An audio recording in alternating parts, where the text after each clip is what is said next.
पप्पा इतक्या लवकर झोपून गेला का तुम्ही? हा झोपून गेलो लवकर. तुला किती कॉल केले मी, कुठे होता तू? पप्पा वरती टेरेसवर होतो मी. फोन लावून लावून थकून गेलो मी, हा, शेवटी match झोपून गेलो मी. मॅच चालू होती माझी. असं आहे का? मॅच बघत होता मी, झोपून गेलो मग शेवटी. बोल. वायफायवर मॅच बघत होतो मी. असं आहे का? हा. मी काय म्हणतोय, तुम्ही अंगूर आणले होते ना, हो, एक काम करा, घेऊन यायचं मला. आणि आयुष आणि मम्मी केव्हा येणार आहे? ते येतील 2-3 दिवसात. बापरे, त्यांना अजून फोन 2-3 केला होता मी दिवस. संध्याकाळी, ते म्हणे 2-3 दिवसांनी येऊ म्हणे आम्ही. खायचे वांदे होत हा, ना. जाऊ दे आता, बनवून घेऊ आपण हाताने. घेऊन यायचं अंगूर पाहिजे तुम्ही.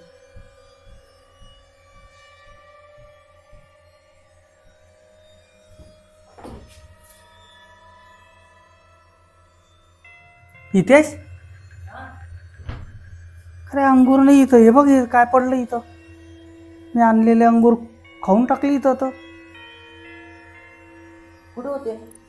इथं ठेवले होते फ्रीजमध्ये. मग कुठे गेले? कुठे गेले ते? ते तिथं बघ खाऊन पडलेले त्यांच्यावाले. हो ना, बघितलं ना मी. मग